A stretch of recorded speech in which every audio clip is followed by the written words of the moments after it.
This is Aaron Austin, and this is for my final for A&P. So to answer the questions, first one is, what topic did I find interesting and why? The topic that I always think is interesting is the integumentary system, and I never say it right, but that is always the most interesting to me because that is our body's first layer of defense, is really the skin.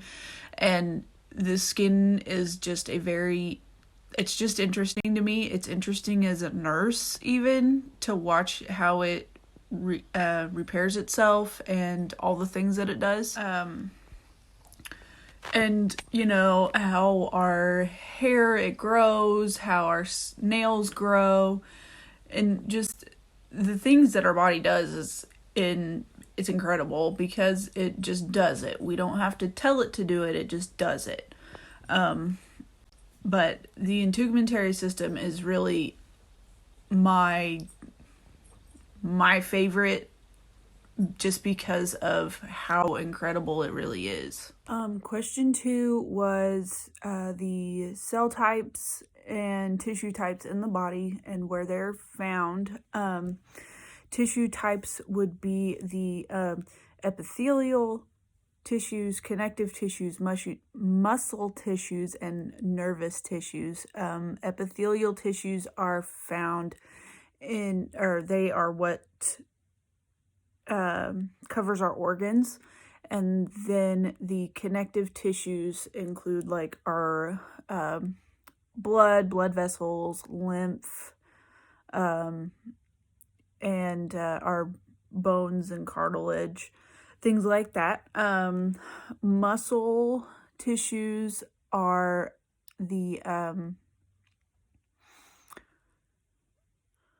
muscle tissues include cardiac muscle, which is our heart muscle, smooth muscle, which is basically our GI tract, and then the muscles that also move our body. So everything that I move, my mouth, my hands, everything that I'm moving is muscle.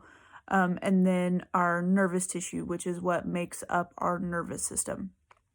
And then the cells that make up our body include, our blood cells, which are found in the connective tissues, which is our red blood cells, our white blood cells, things of that nature, or platelets. Then we also have bone cells, which those are found in our bones, nervous cells, which are found in our nervous system, muscle cells, fat cells, things like that. To describe, question 3, to describe the placement of our internal organs in relationship to each other, the majority of our organs lie anteriorly, so that means they lie in front. Across our midline would be about where our stomach lays, so right there, which would be right behind the ribs, but our stomach lies midline, and the liver lies just below that, and they sit on top of our intestines. For a female, the uterus, bladder, all that lies anteriorly, and then for both males and females, our kidneys are posterior. When assessing lung sounds as a nurse, it is better to listen posteriorly to the lung sounds than it is anteriorly, just because anteriorly there is so much more stuff up here. Especially with females, we have, our chest, our breasts, that makes it a little bit more difficult to listen to lung sounds in the front. For men, it's not as hard to listen anteriorly, but it's better to listen to lung sounds posteriorly because they are actually closer posteriorly and there's not as much stuff in front of them. Because in that way, our heart is anterior to the lungs. And then we have our esophagus that is also anterior to the lungs. Yeah. Question 4, body systems that are dependent on each other. Well, really everything is dependent on each other. Our brain requires the respiratory system because it requires oxygen so that it works. To get oxygen to the brain, we of course have to breathe in, but our heart is also working to pump the blood throughout our body so that our oxygenated blood is going up to the brain and to our extremities, which include our muscles, our kidneys, everything. And our lungs also need the heart to pump blood so that they stay oxygenated. Our intestines require blood, and they also require oxygen, and because they do their thing, that's what makes us, go to the bathroom, we eat, and when we eat, we take in nutrients, or when we drink water, we're taking in water that is needed for our body, which that they all enter through the GI tract, but water or whatever fluids that we ingest are excreted via the kidneys. And for example, if I were to drink a beer, it would be filtered through my liver and then it would continue on to my kidneys to be excreted. Then everything relies on each other. We are a finely tuned machine, and everything that we have going relies on each other. So if the pulmonary vein gets blocked, which this is question 5, what would happen if the pulmonary vein would be blocked, and what systems would it affect? If the pulmonary vein would get blocked, which is the vein that is bringing blood back from the lungs, deoxygenated blood back from the lungs, if that was to get blocked, that would cause right-sided heart failure, which is really uncommon. Usually when we talk about heart failure is on the left side of the heart. That's normal. If somebody gets admitted to the hospital and they're admitted for CHF, it's on the left side 9 times out of 10. You hardly ever see it on the right side, but it does happen. But anyways, if somebody has a pulmonary vein blockage, it can cause issues with the lungs. It can cause issues because you're not getting the blood return to be oxygenated. And so you're fighting oxygenation throughout the patient. And a lot of times they will be cyanotic. They'll be pale. They'll have blue lips, blue fingertips.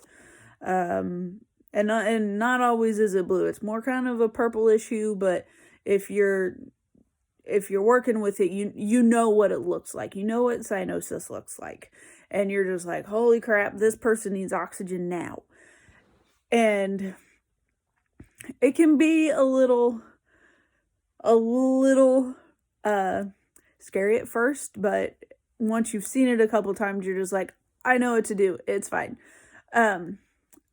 But yeah, a pulmonary vein blockage not good.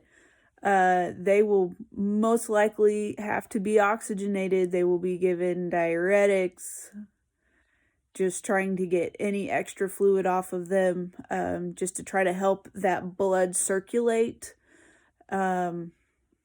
Because ultimately that can cause death. Any blockages in our blood system can cause death. So question 6 is talking about how you would explain how vaccines work to somebody who is against getting vaccines. Basically, I have had this conversation with many people. I have worked in hospitals the majority of my career. I have worked in clinics. And you see this a lot. A lot of people don't understand how vaccines work. And that's just common. I don't understand why it's common, but it's common. And usually with the younger generations, it's not so much. But it's a lot of the older generations that are like, no, this is taboo. You're not inserting anything into my body that I don't want, But, so a vaccine is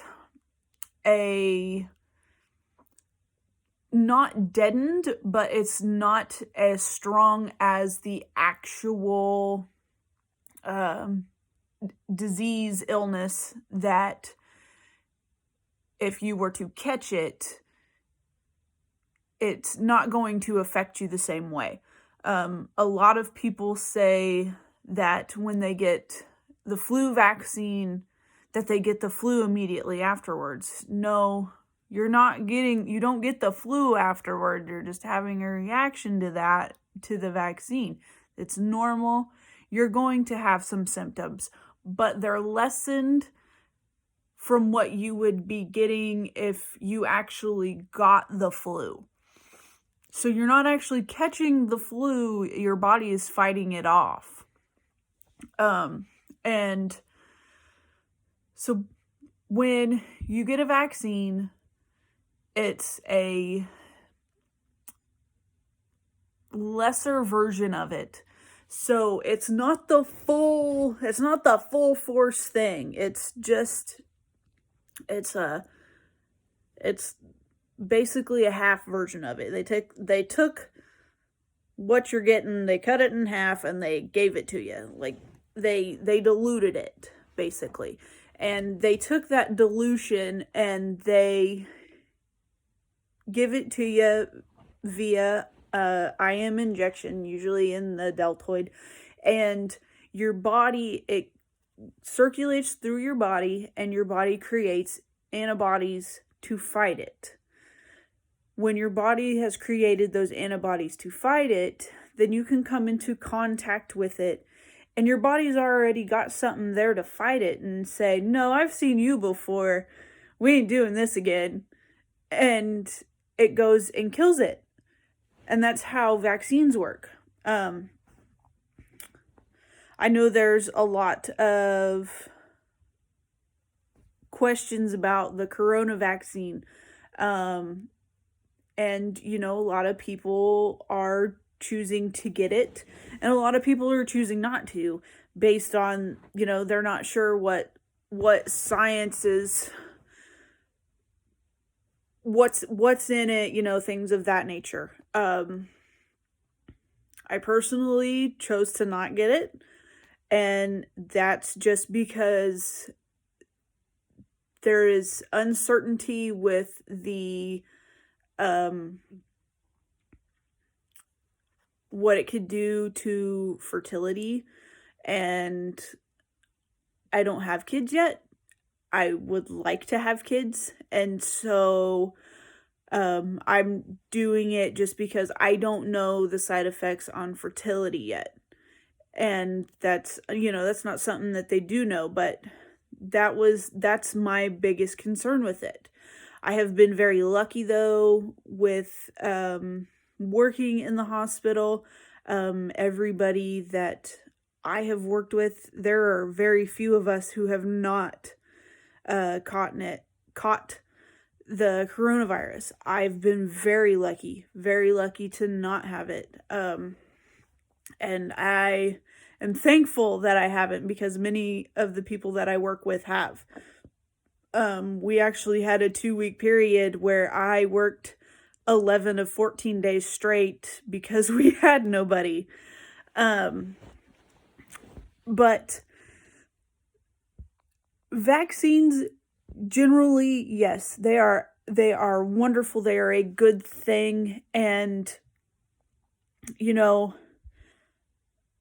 when herd immunity is a big thing too, because, you know, we have all but eradicated majority of diseases, like I think mumps is one of them that we had almost completely eradicated, and then it made a comeback because of people not getting vaccinated. And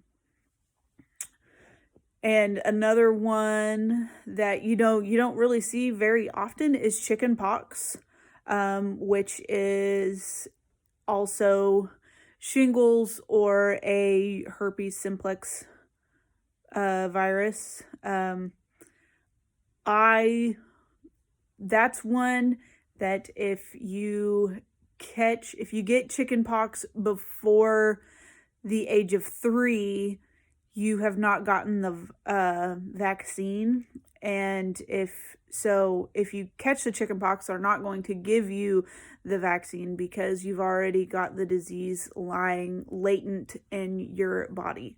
I caught chicken pox at the age of 2, and which makes it likely for me to catch shingles, and which unfortunately at the ripe age of 26, I had shingles, and so I've definitely got that lying latent within me. But most people, if they have gotten the chicken pox vaccine, they're not going to get shingles. I can't get the shingles vaccine because I've already had shingles. And they really don't even say to get that one until you're 65. And that's a whole tangent that I could go on about Medicare because of the shingles vaccine. But I've kind of went off tangent as it is, so I apologize for that. But vaccines are a good thing. It's just a deadened version of the virus that they put into your body. Your body creates antibodies to fight against it. So when the real full thing comes at you to try and give you the disease, your body can fight against it and says, "No, ma'am, Pam, not today." And it kills it off, and no worries.